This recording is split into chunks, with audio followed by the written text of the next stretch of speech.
Cerebral palsy is the most widely spread physical disability in the world, affecting millions of children and adults all over the world. 4 out of 1,000 children in Nigeria have this disability. In a bid to ensure that children and adults with cerebral palsy have the same rights, access and opportunity as anyone else in the society, the Engraced One Support Group, a prayer support and advocacy initiative in collaboration with IK Foundation for Autism, joined other organizations and the rest of the world to commemorate World Cerebral Palsy Day. The convener, Mrs. Bimboara Yekere of the Engraced One Prayer Support and Advocacy Initiative, called on the government to reintroduce scholarship for students with this disability and also training of special educators to have a broader knowledge of children with this disability. This was made known during a press conference at Abuja.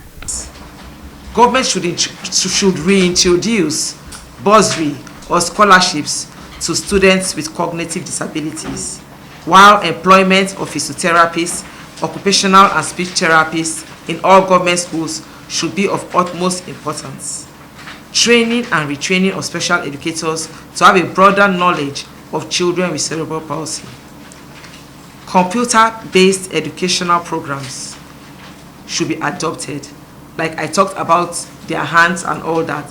They may not be able to write, but they will be able to use their computers. Ensuring that all schools, recreational centers, etc. have all the accessibility facilities, because the major challenge faced by persons with CP is mobility. Federal government should intensify efforts in the implementation of the National Disability Act to reduce the incidences of discrimination and stigmatization of persons with cerebral palsy. Government at all levels should channel resources towards building of diagnostic centers across the states, because there is a saying that health is wealth. It will be a good move that serves as preventive measure. Government should specially target parents of persons with cognitive disabilities in all the local intervention, in all the social intervention programs, in order to reduce poverty among them and to enhance their caregiving services, as well as curbing the incidence of killing and abandoning their children with cognitive disabilities. National Commission for Persons with Disabilities should make conscious efforts to involve parents of children with CP so that they can partake on behalf of their children in all activities of the Commission alongside other clusters of disability. Mr. Francis Oko, Director, IK Foundation for Autism, said an e-library and physical library has been opened in order to educate parents and caregivers on how to manage children with special disability. When a child is diagnosed for identified cases, what is next? So it's not just enough to tell a parent, oh, your child has CP, your child has autism, or has ADHD, or ADD, or other related issues. What they want to hear is what is next. What do we need to do? So that, again, IFA, as much as we can, we have that pillar which talks about education. So in that area, we focus on giving them those basic language, learning and functional skills in preparation for mainstreaming.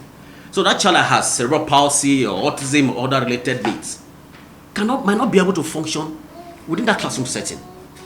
But maybe if that child is given some specialized attention or services or training, the child might be able to make progress so much that the child will be able to function in that regular class. The understanding of what special needs means is very, very limited. That is why there's increased stigmatization, rejection. I tell you what, we're talking about inclusive education, inclusive environment, inclusive society. That is mere theoretical statements. They are not in practice. If special needs community is taken off, is not considered, then the society is not complete. And we will be missing it all day long, including economic, setback, because they have so much to contribute to the society. You go to schools, must we all be tasked to write? I, as a person, I have issues with writing. There are children with motor issues, fine motor issues. They cannot write. What stops you from making accommodations for them where you just ask them questions and they answer orally? What stops you from giving them computer to type and they're able to access whatever information and you want to give to them? So there's a lacuna, there's a gap, and until that gap is filled up. One of the parents of a child with cerebral palsy, Mrs. Omidire Busayo, expressed some of her dissatisfaction faced by parents having children with this disability. As a mother, by 6 months, you'll be expecting your child to sit. You're expecting your child to start making some attempts like neck control and so many other things. So at that particular time, I was told to go back to a hospital here in town where I went. And after the consulting and everything, I was told to go back home with my child, that nothing happens to him. So I really want us to know that even our medical practitioners don't really have the full knowledge about these conditions. They may know it theoretically, but they may not know the effects, they may not know the the symptoms. They may not really know the in-depth of these things that we are talking about.